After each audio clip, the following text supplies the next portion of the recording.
hi, I'm a lesbian, or at least I think I'm a lesbian. Yes, but I'm the biggest, let's be real. This is just to prove.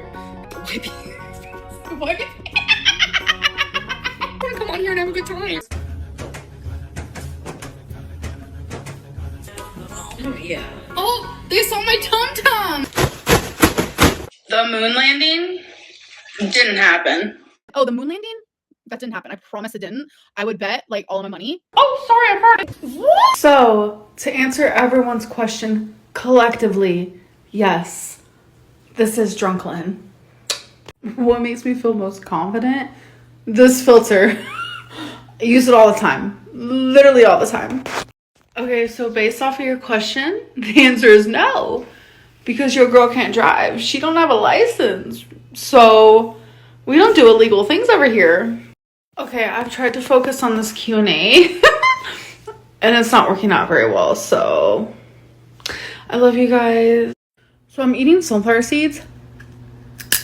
And sometimes I'll crack them like that and then eat them. And then other times,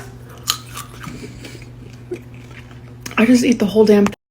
Okay, so transparency while I'm eating my sunflower seeds. I was ghosted tonight.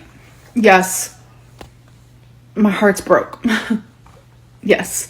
But you know what? Fuck it. Hey girls, how you doing? It looks like we have another Q&A in our hands. Let's see if she actually answers any real questions. Hey guys, welcome to a new video. So today we're gonna do like a Q&A type style. I feel like I haven't done just like a straight up Q&A in a very long time. And I know there's probably a lot of questions, a lot of things you guys wanna know, want me to talk about, clarify, explain, whatever it may be. So it's perfect time to do that. She does these stupid videos all the time, and of course, she will not answer any real questions we want to know. I know I have not really been posting, and honestly it's because so much is like going on up here that it's hard for me to sit and focus. Plus I've been busy out doing things. What is she busy doing? Going to bingo. She is so stupid. We endured a year and a half with the hand and ambulance staying at home all the time. Now that she is going out, she doesn't want to show us. And it's just like I went through a very big moment by, you know, moving to a completely different state, living by myself for the first time in my life in this way, around family that I haven't been around since I was 18 years old. I'm 32 now. I was in a relationship with a person that I thought I was going to be with forever, that I literally thought I was going to marry. There was a lot of different things happening and which are still happening. And it's just like I was filming every single day and uploading every other day. And I think I just got burnt out because it really was just like so much at once, and I was feeling extremely overwhelmed. She has been on YouTube for 10 years, and doing a week's worth of vlogging makes her burnt out.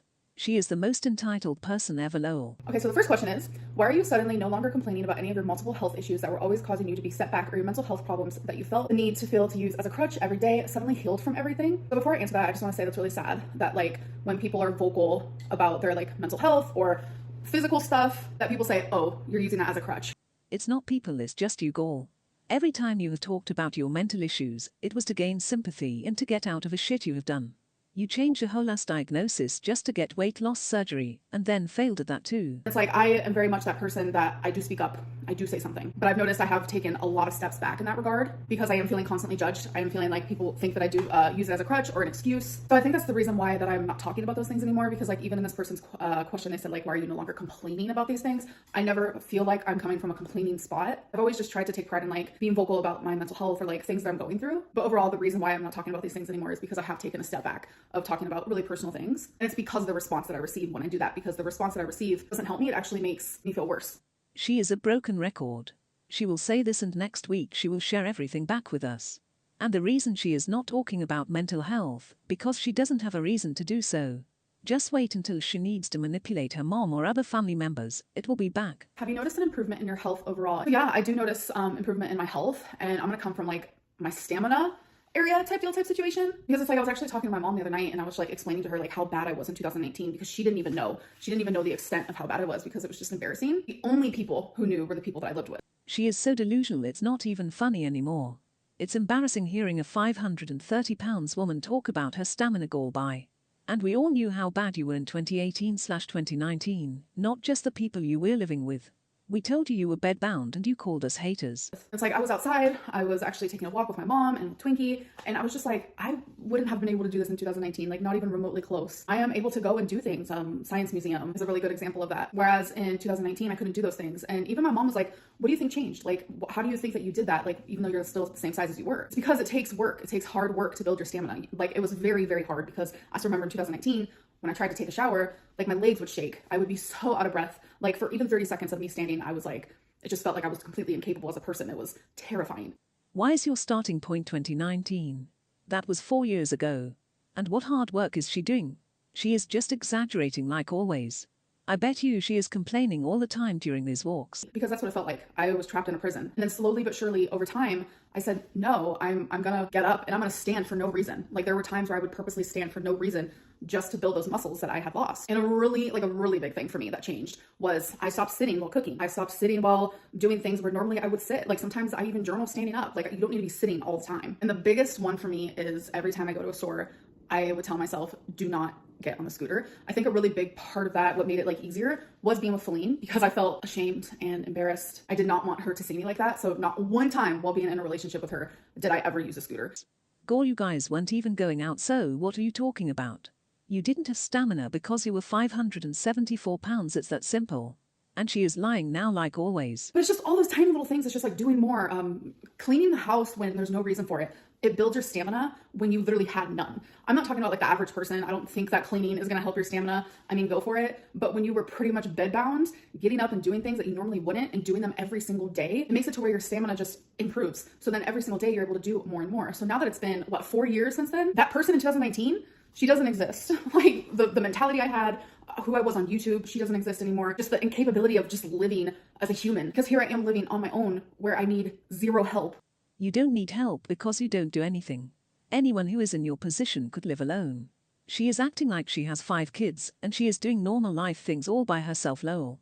All she does is eat and sleep, literally. She doesn't have any other responsibilities, so why is she patting herself on her ass? Next question is, are you in pain going out so much? No, I'm not in pain, but like obviously I do have lipedema and lymphedema. So by moving more, I do swell more. Again, she is a freaking liar. We get it, you are special and not like people in my 600 pounds life. But you are 500 pounds, Gore. We've seen you out of breath just by standing up and talking to your phone. Your heart is pumping blood to 500 pounds. Stop acting like you are a normal person who doesn't have any issues going out. This is so crazy, Goals. Feline ghosted you. Okay, so the answer is no. But I really hurt her after we broke up by falling in love with someone else. I hurt her a lot and I take accountability. I obviously just could not control falling in love with someone else. I very much fell in love. I did. And it just was really hard for her and it became hard for me and it became a very big mess. And it just really went to show like how much she did love me. Gore, stop it already. Amberlynn is such a mess. Look at her drama-filled life where 2 girls are in love with her and she can't help but lol. Just notice how she makes everything about herself. It shows how much she loved me. Can you just acknowledge how fake you are and probably hurt the hand and move on? And I felt horrible and I tried to fix it, but I kept failing at fixing it and it made it to where she doesn't even want to continue being my friend. So I went through like a whole separate heartbreak in private. Oh boohoo, poor Amberlynn. She was crying over Feline and then moved on and declared her love for a person she was talking to on the phone, but she was still sleeping with Feline. Take accountability and stop feeling sorry for yourself. Like, I just feel like I'm reliving the heartbreak just a million times over. We were cordial for a bit after she left. We would text. Then, like, almost daily I would text her, like, I love you, I miss you, because I just felt like I needed her to know. And I needed her to know that I was sorry that I hurt her. You were texting her because you were lonely and the other potential caretaker wasn't responding. She wants someone to be there. She doesn't care who it is. I talked it over with a friend and they said, I think it's time that you just like respect her and stop contacting her. And it's been really hard. This is going to sound dumb to some people, but I am on day 5 of not contacting her. Oh, look at that, Goals. Yet another ex that doesn't want anything to do with her. No one is shocked, lol. A whole other level of torture because I miss her so much. And I just think out of respect for her and for myself and for our relationship, I don't want to talk about her. And I know a lot of people think that like I'm going to come on here and say bad things about her. Not going to happen. It's never going to happen. We will see about that, lol. She is lonely and miserable and sees a chance to get the hand back.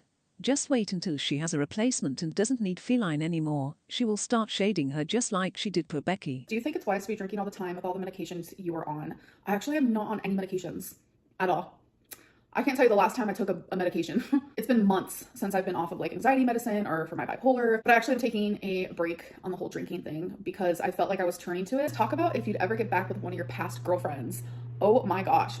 If circumstances were different, I would definitely get back with Feline. Yes, I would. Gore, leave them alone. They want nothing to do with you. I guess now is the time to say, I really did not want to share this. I don't know why, but I think it's something that like out of the diagnoses I've got, and those things were like so much easier for me to accept, and I don't really know why. I was actually diagnosed on my 19th session with my psychologist with borderline personality disorder, because it's obvious that I have borderline personality disorder, and it's something that like I always purposely pushed away. This diagnosis explains literally probably 95% of the reason why I am the way that I am, and I don't know if I want to like talk about it anymore because again, it's hard for me to accept. And here you go, Galls. We have a new diagnosis to blame everything on until the next diagnosis. You don't have OCD. You have obesity. Let's go back.